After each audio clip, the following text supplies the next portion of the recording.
Now, your name is Lola Underberg. No, Uddenberg. It's two D's. UDD. Uddenberg. Yeah, should I have written that there? Nope. Oh. Kooley. Right. Okay. Okay. And you grew up where? Here in Gig Harbor? Or? Yep. Spent 79 years here now. Really? Except for going to school or in the service or something. Wow. Yeah. I'm an old timer. It's rare for me to meet people. My dad, our family's from Olympia forever. Uh-huh. I mean, except for school. Uh-huh. Olympia is it. So, but I don't meet many people that have that type of history anymore. Well, there are quite a few in Gig Harbor, I think. Is that right? The community is stayed? Well, especially the families that were involved in the fishing industry. They stayed here. And at the time, there were a lot of Scandinavians that moved, and they lived in Crescent Valley part of Gig Harbor, and the Slavonians lived down in the west side. And so those families have kind of hung on in Gig Harbor, or all the relatives. That's Mary Ellen was saying that when she moved here, there was the east and the west. Yeah, the west side and the east side. Right. Now the east side really was involved with summer homes mostly, like cabins. But now there are big houses over there. So it's amazing how it's changed. It's changed. Because this was probably considered way out. Well, it was, and you took the ferry to come here, and it wasn't until about the time I graduated from high school that the bridge was built in 1940. So most everything you do was involved in Gig Harbor around your church and your school. So, which now what area of Gig Harbor did you live in growing up? I lived down, you know where the shoreline is? Yes. On the hill right up above it. It's a big white house with it's probably the biggest house in size up there for height. And an architect lives there now. So you lived in town? I lived in walking distance to any school I went to because you didn't ride a bus, you walked. So there was a elementary school you went to? Which was Crescent Valley, which is now the Masonic Temple. Same building? Or same building, except they've taken one floor off or something. And I went to high school, and they're going to tear that building down. It's it's called Harbor Ridge right now. It's above Franklin Avenue. What was it when you went there? Was it Gig Harbor Union High School. Gig Harbor Union High School. And they didn't have a gym, but one was completed by the time I graduated. Other than that, they had an old community hall, and that's where the guys played basketball. So, because they're going to tear this building down, they had they're having the last dance on March 2nd. But they had a thing where the 8th grade took you through and showed you the school and asked you how it was when you were there. And I said, well, it's nice you have lockers. We didn't have any. And they said, what did you do with your coats? I said, we had an open coat room. And then they said, well, what did you do with your books then? And I said, we kept them on our desk in study hall. And they said, we don't have a study hall. So it just went on, but I think the school's a mess. I'm glad they're tearing it down. It doesn't look very tidy to me. So you were the class of? 1940. 1940. And my husband was 38. 38. And my sister that was in the Ways was in 38 also. Yeah. So an older man, your husband, 2 years older. 2 years older than I. We were friends for 66 years and married for 53 and a half, and he died last year. Oh, I'm sorry to hear that. So am I. He's my best friend. That's my mom and dad. We lost my mom about 4 years. Be 4 years this March, and same way. Uh-huh. They were just the best of. Yeah, I used to say I think we're the Bobbsey twins or something. We don't even go to the grocery store without each other. It's horrible. So, as a child here in Gig Harbor, was there a downtown? Well, kind of. What Mary Ellen told you was the west side around the bay. There was a theater there, and see, everything focused really on school because you didn't go to Tacoma unless you had to go there for some thing, and you didn't drive a car, so you'd naturally, your dad had to take you or something, you know, and so everything really revolved around school and church. And in the summer, you picked berries up at Crescent Valley because they raised loganberries up there. And what else did we do? I don't know. My father finally decided when I was in high school, and I don't remember what year that was. I was probably a sophomore. We took a family vote because there were 6 children in the family, and decided that he would, because he was a grocer at heart. His father was a grocer in Gig Harbor and had 2 or 3 different stores. And the Old Tides Tavern was one of my grandpa's store that he opened, and my dad ran it when he was 16. So you can see, so he decided maybe we would like to open a little store called the Peninsula Dairy Store next to his Ford agency. Okay, we thought that was a great idea, never thinking that come summer we were stuck there all the time, evenings after school. Then he decided, I think that we should have a soda fountain in here. So we had to go to the Olympic ice cream shop in Tacoma and learn how to make ice cream. And pretty soon he bought an ice cream machine. We were making our own ice cream and going to let's see, Almond Roca Place in Haley, whatever their name is. Brown and Haley. Brown, yeah. And buying almond roca in big containers so we could make almond roca ice cream. Then we had the soda fountain. We had a soft ice cream machine. It just went on and on because he just liked us to keep busy, kept us off the streets or something. So he didn't care about making money as long as the kids were He busy and just out of trouble. wanted us to be busy. There were 5 girls and 1 boy, and the boy was the youngest. Wow, that's a handful. That's true. So I think Dad kept the garage open because you pumped gas in those days till that last ferry came in. So not only was the Ford dealer, but he had a repair place and he had gas pumps. wow, huh?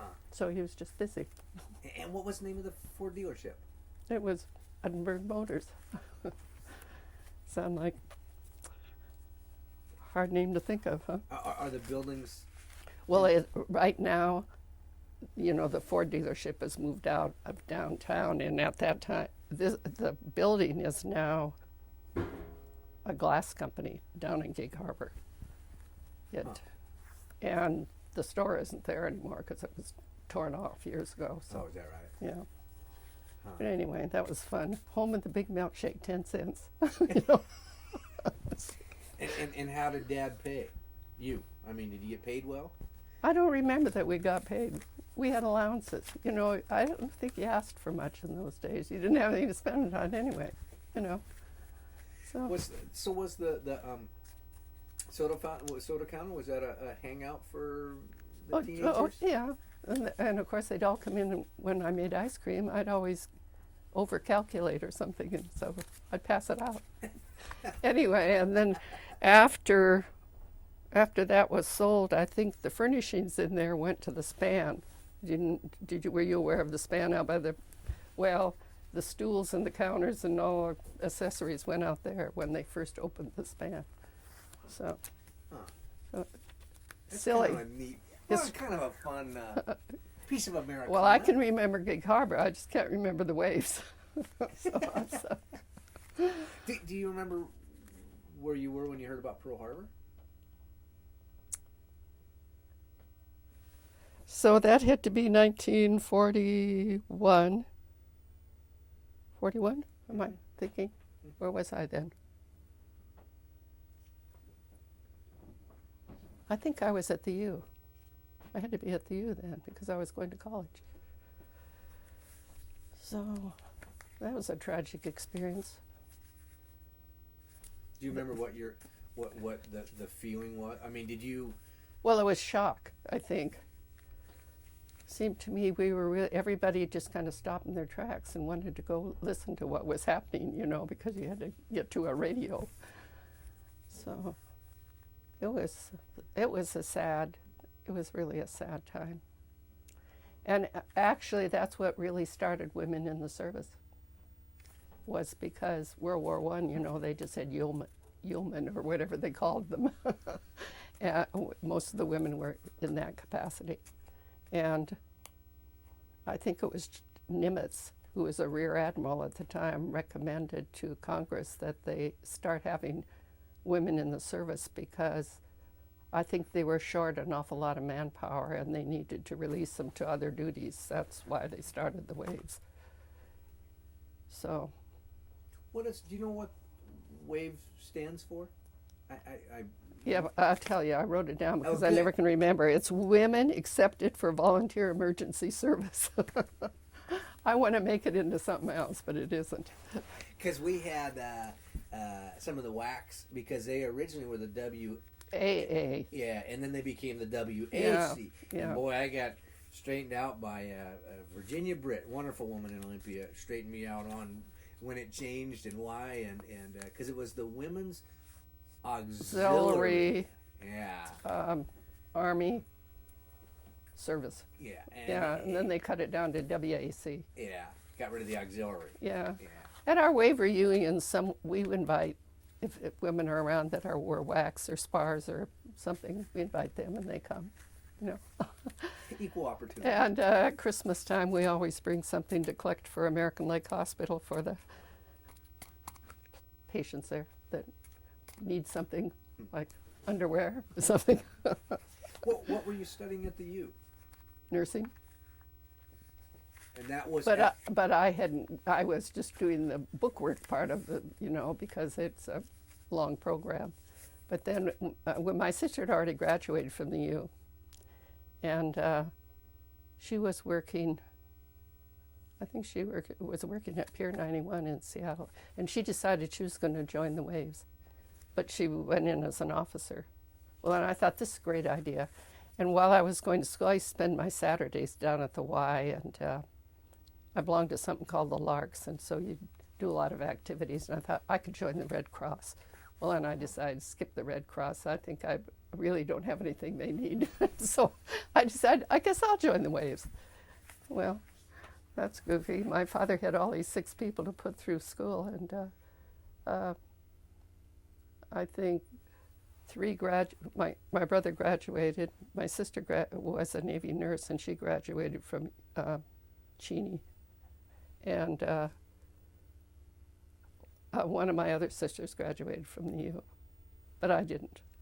I didn't go back to school. Because you had just started, and then I was there 2 years, but it was, I don't know, it was a whim. So where did you, when you went into the Waves, where did you? I went to boot camp, do you? I went to Seattle and signed up, and then when I got my orders, I left by the train from Union Station in Tacoma, went back to the Bronx.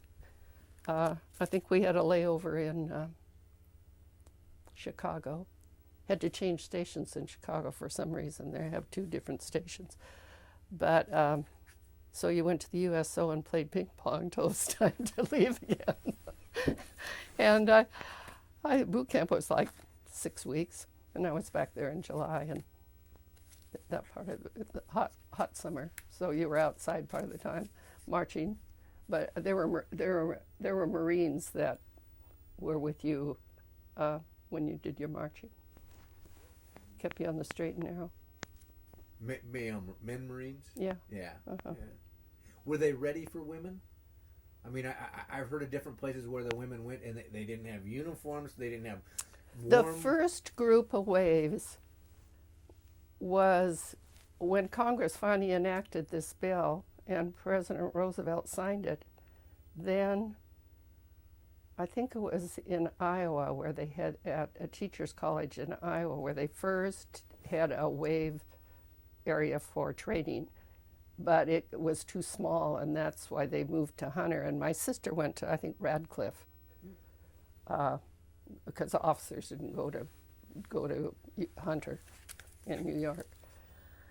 And that was in existence, I think, from 42 to 45 before they gave up on it, or they didn't need it anymore because they had women in the regular Navy pretty soon, So was it school, or what was it like for boot camp for women?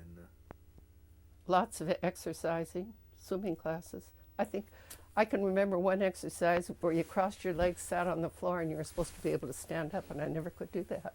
I'm surprised they didn't kick me out. I couldn't do it now either. I can walk fast, but I couldn't do that. Anyway, we did lots of marching. We did things like identification of planes. You watch this on screens and whatnot, and you learned the history of things, identification. I think you were supposed to be physically fit, morally straight, whatever, like the Boy Scouts. Anyway, I enjoyed it. I really did. When I went to hospital corps school, I actually never, the only time I ever worked on wards was in corps school. Really? And after that, I was assigned to, could you believe, of all things, a newborn nursery. And I did that on a PM shift, I think. And then after that, I worked in the office in outpatient admitting. And the whole time, that's where I was. So where was the newborn nursery? It was, well, the Naval Hospital in San Diego is composed of lots of buildings. They were pink stucco, as I remember. And it was really a very pretty area there on the hill above the high school, out by Balboa Park. Yes. And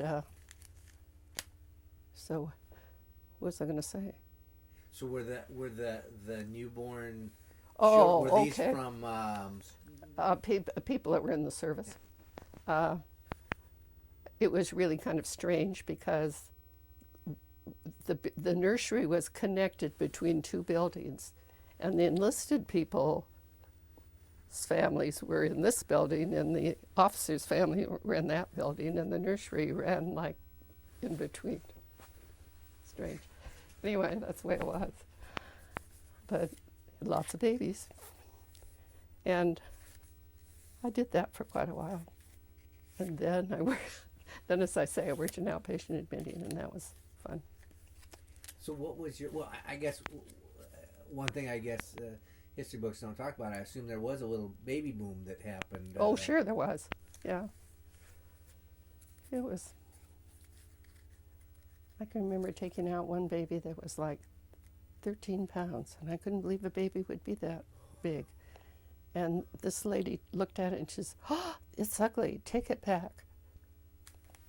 You know, here I am, this 21-year-old or whatever I was, 22.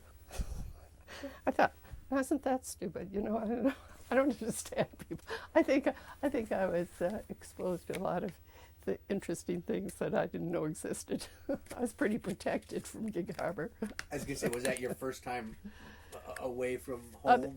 Other than you know, going to the U. Mm-hmm. Wow, that had to be. That was kind of an eye opener. You know, as a matter of fact, I really I can't remember whether they had black people in the service then or not, because there weren't any at the hospital. And one of the girls that I was quite friendly with was from South Carolina, and I can remember getting on a bus with her. I remember getting on a bus, and it really upset her if black people would sit near her. And, you know, I didn't understand that. I had people in my chemistry class at the U that didn't bother me any. For goodness sake, what did they do to anybody? You know, they had a different outlook on life than we in this part of the country do. But that's slowly changing, I hope. I think that kind of goes to show that the prejudice is a learned. It is. Yeah. It is learned. They were brought up that way. And I never could understand it, but when I think back on it, I can see why they were that way, but I thought it was disgusting myself, you know. You know, we really had people that weren't of any other race, really, in Gig Harbor. Why? Probably because there weren't any jobs here. It was just kind of a rural area with farming and whatnot, and there wasn't anything for people to do over here, you know, no industry. So yeah, I was never exposed to people of other races till I went to school away, you know. And that's one interesting aspect of World War II, what it did to change the race boundaries. Mhm. A lot of people from the South came out, got decommissioned at Fort Lewis or Bremerton or whatever, Mhm. and all of a sudden we've mixed things up more. And, Yeah. So it's probably, well, that's a good aspect of it. The war wasn't good. Yeah. Well, I have a nephew now that's an admiral. Oh, is that right? Yeah, my sister Shirley's son is an admiral, a rear admiral. Wow. Where's he stationed, do you know? Oh, yeah, back in Virginia. Matter of fact, he's in California now giving speeches. I think he's going to be up here this week, next weekend. But I am going to Kansas. Kansas. I have a daughter who lives in Kansas. Well, as the wizard said, why would anyone want to go to Kansas? That's what I told her when she went there. She's a trend merchandise, so she travels all over the world. But anyway, the company she's with was in Kansas. And I said, Carolyn, why would you want to live there? That's Wizard of Oz country, you know. But you know something, it's rather pretty. Mm-hmm. She lives in Olathe, which is like 30 miles from the airport in Kansas City, Missouri. And it's really a very pretty area. It's like anywhere. I mean, you go Eastern Washington versus Western Washington, you can find areas of Washington that are not as interesting. But Well, I used to think that the Pacific Northwest was the only place to live, but the more you travel, the more you see other places you wouldn't mind living. So was your husband in the service? Yes. What branch was? Navy, naturally. But anyway, I knew, like I said, I already knew him in Gig Harbor. But he was in the first battle in the Philippine Sea, and he spent most of his time out in that area, really. All of his time. Were you boyfriend, girlfriend at that time? We had dated. We grew up in the Methodist Church together and belonged to Epworth League and all that stuff. So we were just friends. You know, a lot of the kids didn't date as much in Gig Harbor. Our church group went around in a group all the time. We did fun things together. We went swimming. We had beach parties that were beach parties. They weren't whatever parties, you know. And so we just really had a great time. We had a lot of camaraderie, I guess you'd say. Did you keep in touch with him while he was Oh, in the yeah. service? Oh, sure. Writing letters Yeah. back and forth? I wrote letters. One of the fellows in Gig Harbor was a prisoner of war, and he was taken on Wake Island. I used to write to him, too. Kenny? Yeah. Yeah. Kenny Marvin? Yeah. Yeah. Yeah. He was Nice guy. Yeah. The interesting. We interviewed a gentleman about 4 years ago now, who passed away. But Kenny had a picture of him standing next to Sandy Sanders. Jacob Sanders, I think, was his real name, but Sandy Sanders. And Okay. they both had been in all 4 prisoner of war camps together.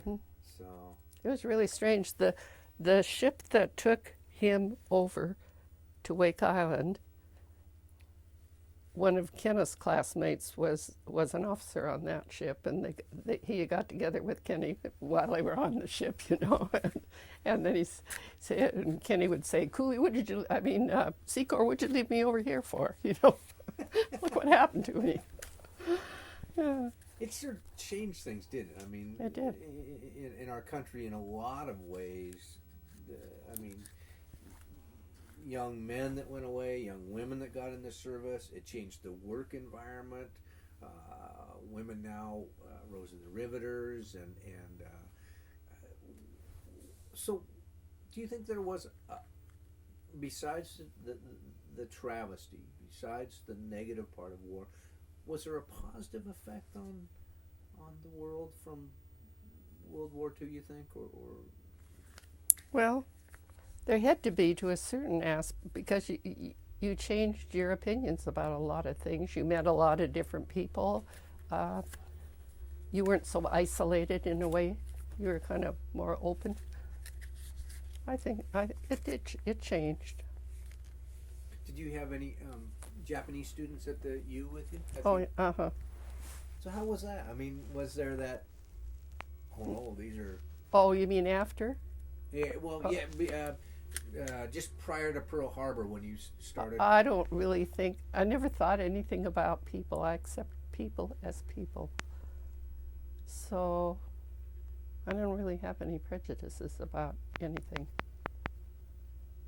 Because they aren't always the people at fault either. You know, I mean, the people that you see. That's I was asking Kenny if he holds any animosity, and he says, no, it was a. He said he got whacked in the teeth a couple times, but he asked for it. He was, you know, he's a character. He was a year ahead of me in high school. He grew up here too. So Gig Harbor was a farming and fishing community? Is that what it was? Probably? Yeah, it was, and it was really spread out. Like there were grade schools all over in these little areas where people had kind of congregated. And so the high school annual was called Perklawan, and it stood for Purdy, Elgin, Lincoln, which was Lincoln School down here in Gig Harbor, Crescent Valley. And it just went on, and that's how the annual got its name, was because of all these little grade schools that were located here. Oh, wow. And there weren't any, I bet there were about, I don't think there were any more than 3 or 4 buses when I was a kid, because if you lived in walking distance of school, you walked to school. And the kids said, did you have a cafeteria in the school? And I said, no. They said, where did you have lunch? And I said, most people brought a sack lunch, but I went home for lunch. And they said, where did you go? And I said, just down the street here. And they said, we can't leave the school ground. And I said, well, we're on honor to go and come. Didn't matter to anybody in those days. You know, actually, I think that the rules your parents set down were the rules you abided by. And so consequently, most people, somebody said you have to be back in an hour, you were back in an hour. You know, it was a different world. It's probably also, I mean, with the community being as small as it was. Everybody knew what everybody was doing, that's for sure. And if you were a half an hour when you were supposed to be back in class, your parents probably heard about it before you got home. Oh, they would. Yeah. Well, my father always came home for lunch, so he was always there too. You know. Oh dear. Was it a better time? I mean, I guess that's kind of a hard question, but the time that you grew up versus the times that are there now, was it I don't know, because my time was occupied all the time, and most kids were, because if you lived on a farm, I'm sure that you did work on the farm, and so your time was occupied. You didn't have transportation that you ran around in, you know, maybe some kid in high school would have a car and everybody would ride to the lake and go swimming or something, but you know, you were really more confined. I think the most dreadful thing that could happen to you was if you got on the ferry and went to a movie in Tacoma and it got foggy and they canceled the ferry run, you had to sit on the dock, then you didn't have any way to call your folks and say where you were, you know. That was a stupid thing. It'd be a long, cold night. Yeah. Do you remember if the war affected your dad's auto dealership? You know something? I really never gave it any thought. I don't know. I should ask my younger sister that. She was around more. Yeah. He probably didn't get the cars manufactured here. You know, there used to be a Ford plant in Seattle when I was younger, because I used to go over there with him sometimes. But they did away with that one, so everything had to come out of Detroit. But when I came back from the service, I just worked in his office, and then when I got married, I had 3 children, and I didn't go back to work until they were in high school. So I worked as a supervisor in medical records at Tacoma General for 21 years. Wow. So you stayed, I mean, except for the time of staying home and raising children, you stayed within the medical industry that you'd been trained for. That's right. Mm-hmm. Did you enjoy your time in the service? Yeah, was I it did. a good experience? Yeah. You did. It was, you know, it's a nice area. Your time was well occupied. If you were a person that was interested in sports, you did that in your spare time. There was usually a lot to do. like I said, the San Diego High School was below us. Sometimes they'd have good plays down there. Even Helen Hayes came at one time and was in a play that was down there. So you just did everything you just ordinarily did when you were at home. Huh. So it wasn't much different. Were the women protected, and by that I mean from the military men?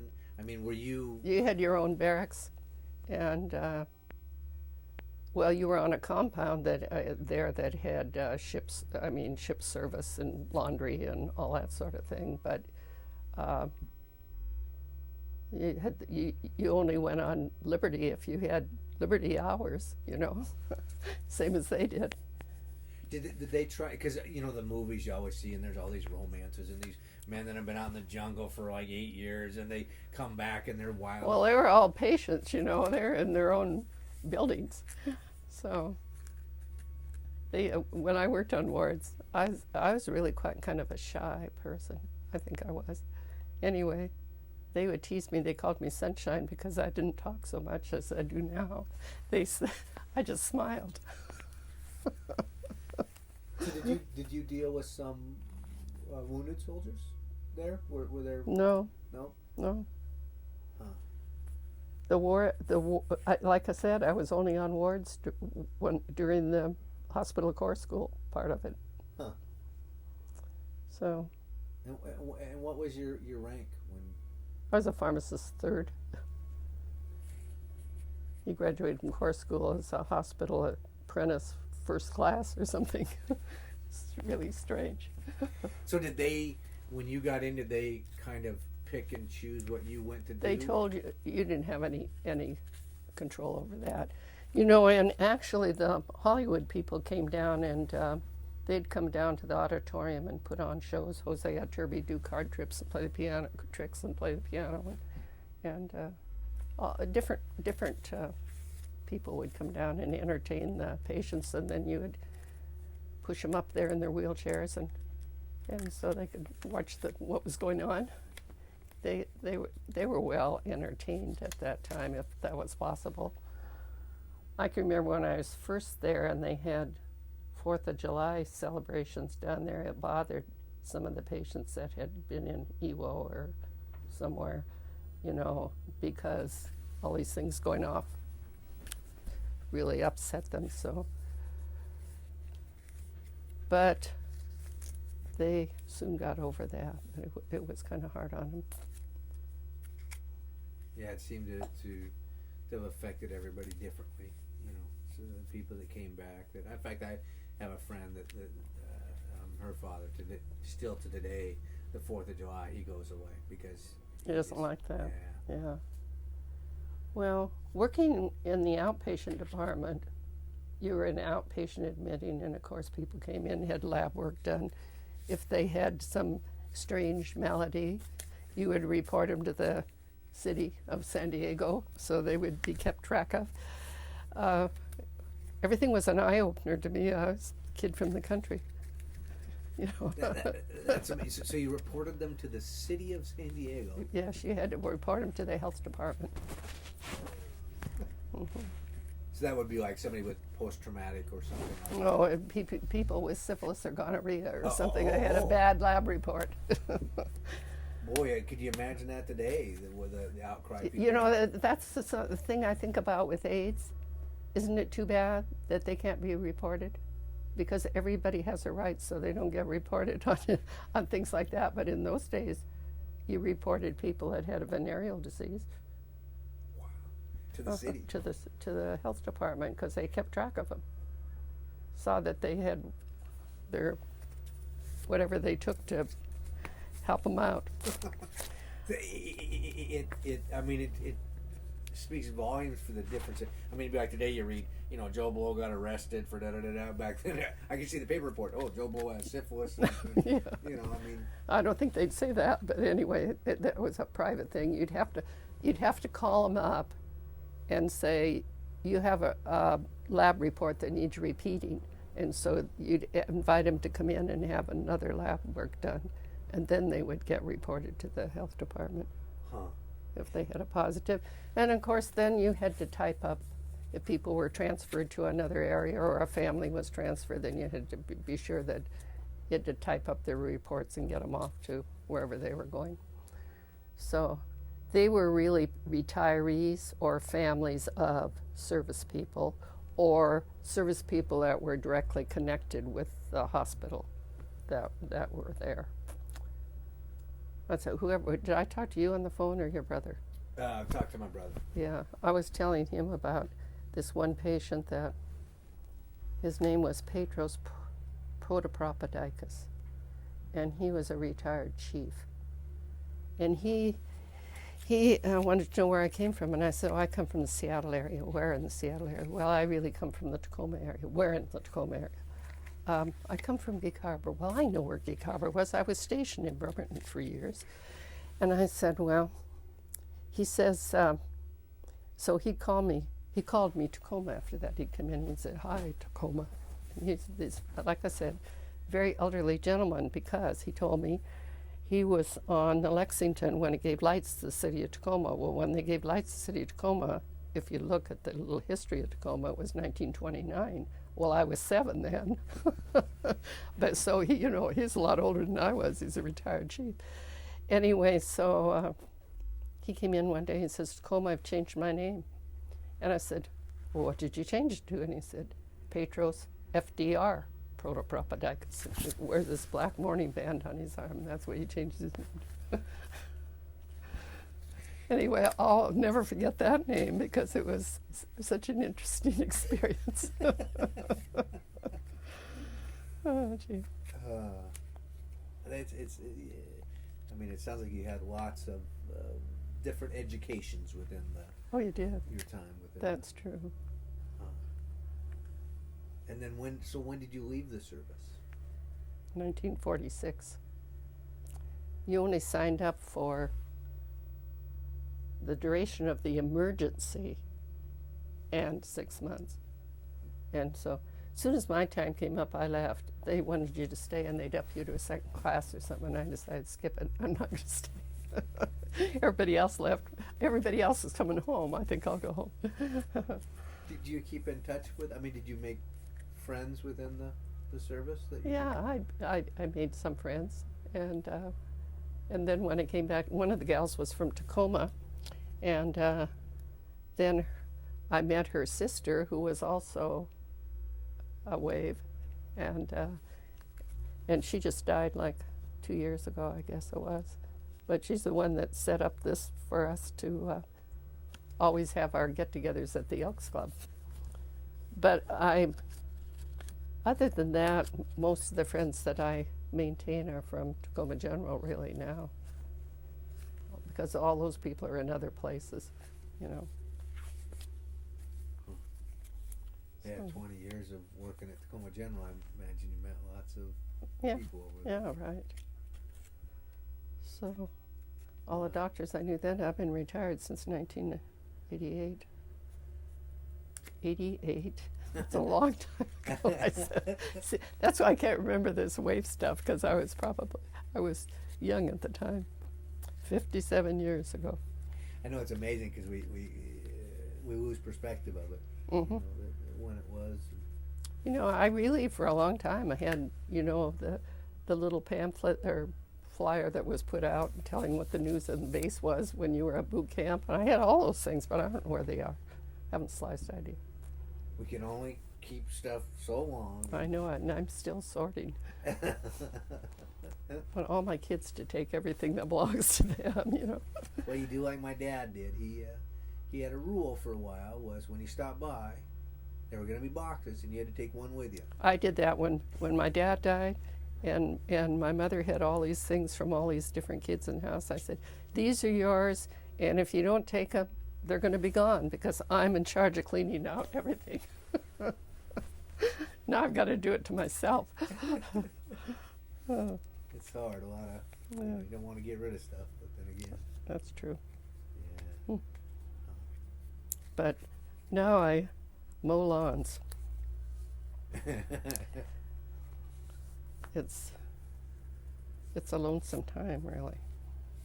That's Yeah, the hardest part, isn't it? I think so. Yeah. Yeah. That's my dad is exactly